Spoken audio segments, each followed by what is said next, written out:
Ok, nous étions au milieu du sous-chapitre 18 du quatrième chapitre du Chazon Ish.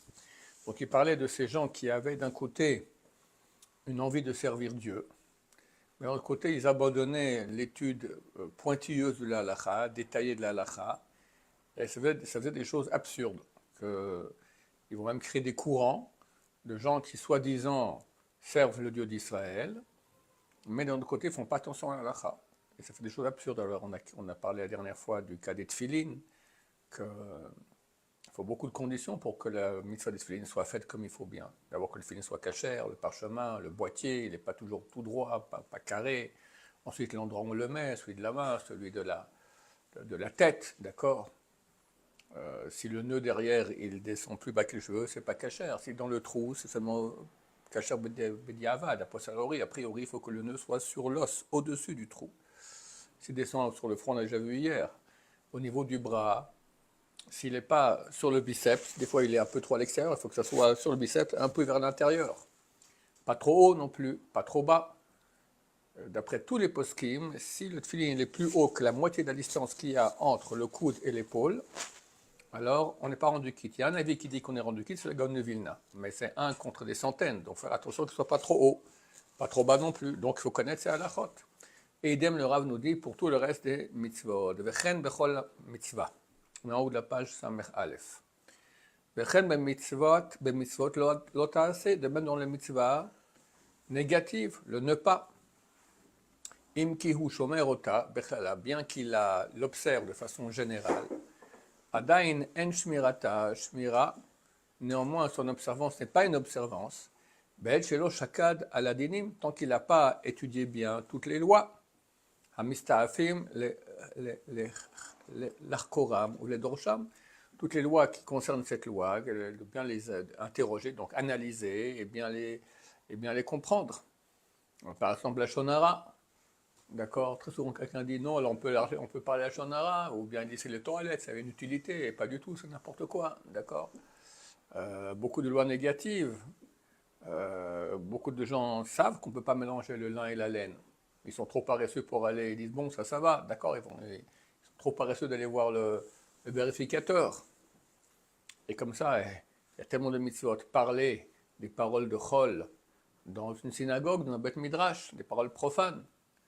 Le Kafachaim, il rentrait la dernière synagogue et sortait au milieu de Al-Mushabach, il sortait déjà à l'extérieur, pour pas que quelqu'un vienne lui poser une question et qu'il soit amené à parler des paroles de Chol, des paroles profanes, c'est-à-dire pas ni de mitzvah ni de Torah dans la synagogue. J'étais une fois dans une synagogue en France, Shabbat, et ben le rabbin il tapait sur la bima comme ça pour la lecture de la Torah, qu'il y ait un peu de silence. C'était un saloon, un café, d'accord, tout le monde parle, il ne veut plus lire Torah. J'étais complètement sidéré. Ici, Baruch Hashem, dans la synagogue orthodoxe que je connais, Shabbat, mais pas un mot, Si quelqu'un ose parler, tout le monde le regarde, lui fait un d'accord. C'est de Oraita. C'est d'Oraita, une fois de la Torah. Au Mekidashitira, vous aurez la crainte de mon sanctuaire. Le Zohar Kadosh dit celui qui parle dans la synagogue, il n'a pas part dans le Dieu d'Israël. C'est très très grave. Et comme ça, toutes les mitzvot, d'accord, il va en citer quelques-unes. V'omnam over alea, avera maspeket bechalak lakot. Et en fait, il transgresse cette loi de façon suffisante, bechalak lakot, avec liste, de façon pépère, sans s'en rendre compte. Mechalel ta Shabbat, il transgresse le Shabbat. Mitor ne'imut, dans le cadre agréable, hazmirot, lechvot, ha-Shabbat, et kiyuma, des chants de Shabbat, et l'existence du Shabbat, enfin l'ambiance, donc il est ambiance shabbatique, à table, une belle table, des belles chansons, mais il transgresse Shabbat. Comment? Il va donner quelques exemples. Notel yadav derachalon, apatoach lershut arabim. C'est plus trop de notre époque, mais c'est l'époque où ça a été écrit, je même pas, en Europe encore à l'époque, il y a 120 ans, il y a 130 ans.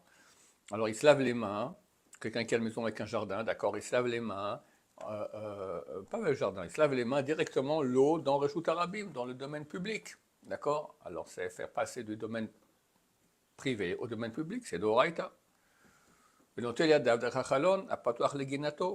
il se lave les mains sur son jardin, à l'extérieur de la fenêtre. Et là, c'est un autre interdit, celui d'irriguer, d'arroser pendant Shabbat. C'est d'Oraïta aussi. Mais il crache. Bon, c'était peut-être à la mode à l'époque, un peu moins aujourd'hui, cracher par la fenêtre. Et il fait passer un crachat du domaine privé au domaine public, c'est aussi interdit. Et il trie les arêtes du poisson dans son assiette. Alors ça, chez les Sfaradim, il y en a qui autorisent. Mais nos frères Ashkenaz, c'est complètement interdit, d'accord.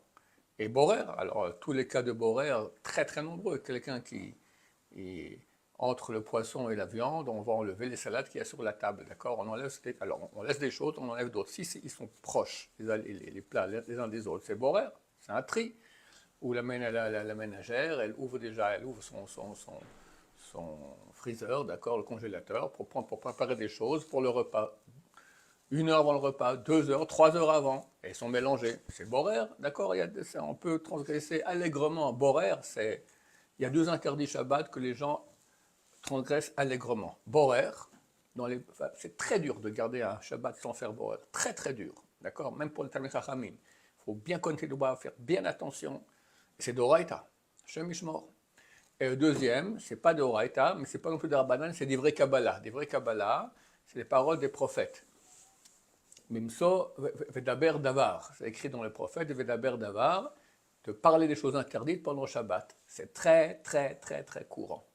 Chaque fois qu'on dit qu'on va faire une chose qui est interdite à faire pendant le Shabbat, c'est interdit. Demain, je prends l'avion pour Paris, interdit. Ou, comme je raconte souvent l'exemple suivant, on invitait des gens, ta femme a fait un bon plat, la femme du type que tu as invité dit mais c'est délicieux, comment vous faites ça? C'est pas compliqué. Vous coupez les oignons en petits morceaux, interdit Shabbat, vous les mettez, reprenez dans l'huile, c'est interdit pendant Shabbat, vous mettez après la viande que vous faites revenir, c'est interdit Shabbat. Chaque chose qu'on n'a pas le droit de faire pendant Shabbat, on n'a pas le droit d'en parler. On peut parler dans le passé. Hier j'ai acheté une maison, ça va, Mazal Tov. Pour quel prix? Tu peux dire le prix aussi. Mais si maintenant le type, il a un intérêt à entendre ça pour lui aussi faire la même affaire, ça devient interdit. Tu dis, demain je vais acheter, c'est interdit. Et les gens ne font pas attention. Et c'est plus grave, le Rav Shlomo Auerbach, il a dit, c'est plus grave de lire une parole de ce genre-là que de tenir un billet de $100 dans la main. Parce que le billet de $100, c'est mouktsé, c'est interdit des rabbanan. Alors que parler une chose interdite, c'est plus grave, c'est une parole du prophète. Marqué le Shulchan Aruch dans les lois de Purim, des vrais Kabbalah et des vrais Torah. Les paroles des prophètes, c'est comme les paroles de Torah. C'est comme si presque comme si tu transgresses d'Oraïta. Donc faire super attention à cela. Dans le cas que vous avez dit, si on dit du coup dans le passé, j'ai coupé, Oui, mais si tu dis maintenant parce qu'elle a un intérêt pour faire la même chose aussi, ça ne va pas. Tu dis que je raconte ce que j'ai fait, je peux raconter que j'ai fait des choses interdites, des choses interdites à faire Shabbat dans le passé. Mais pas si c'est un intérêt pour celui qui écoute pour le faire dans le futur. Venosé Massa Beshabbat, et il porte quelque chose à l'extérieur pendant Shabbat, Bigarero Achara Omrim, en étant entraîné par ceux qui disent Sha'ir Azot Metukana, cette ville elle a un hérouv qui est valable. Valarov, Yesh Bezé, Mircholim, et d'habitude il y a des problèmes, pas toutes les villes ils ont un bon hérouv, d'accord, à l'étranger ça n'existe pas, mais même en Israël, d'accord, et ils croient qu'il peut porter alors que non. Sans parler de beaucoup de halachot de Shabbat qui ne savent même pas que ça existe. D'accord, toutes les lois des nœuds, toutes les lois de... Bon, comme j'ai dit, il y a beaucoup de lois que quelqu'un croit qu'il est Shomer Shabbat, il n'est pas Shomer Shabbat. Et il les écrase avec ses talons, ça veut dire que sans se rendre compte, en marchant comme ça, il transgresse ces interdits-là. Et le reste aussi dans d'autres avérotes. Les machot asurot, les plats interdits, d'accord, combien de problèmes de Bishul Goïm, combien de problèmes... Sans parler de l'interdit de Hadash, que ça, je ne sais pas comment on peut habiter à l'étranger, d'accord. Il y a un interdit que les gens ne savent même pas que ça existe. De Horaïta, comme manger du porc. Vous connaissez ça, Hadash? Le Hadash, c'est manger des céréales, donc de la farine, après, si ça a été planté après Pessah, et si on le mange avant le Pessah, avant le lendemain du Pessah, l'année d'après. D'accord. Par exemple, aujourd'hui, il y a beaucoup de pays qui reçoivent du blé de Russie ou des pays de ce genre-là, où il y a plusieurs récoltes par année. Et c'était planté après Pessah, et là on le consomme avant Pessah. Deoraita. Deoraita. En Amérique, ils font attention à ça. En Amérique, ils font attention à ça. En Israël, tout à fait. En France, non. D'accord. Je parlais avec un grand rabbin en Suisse, il m'a dit impossible. On a doublé qui vient de tous les pays, on ne peut pas faire attention. Mais c'est d'Oraita, c'est comme manger du porc. Bon, ça, on n'en parle même pas, d'accord? Mais faire attention au hercherim. Tu as beaucoup de herchers qui sont très très border. Il faut faire attention. Les herchers dans les tampons cachers, c'est pas tout qui est vraiment bien caché comme il faut bien. Et là, Nekema Vanetira, Nekema, c'est vengeance et rancœur. Qui peut dire qu'il sait jamais il a eu rancune du mal qu'on lui a fait? C'est interdit de la Torah. Sina avec Tatot, haine et bagarre, dispute. Gneva avec Zéla, toutes sortes de vols. Ça, c'est peut-être le plus courant. Baruch Adonai, l'olam, amen, va amen.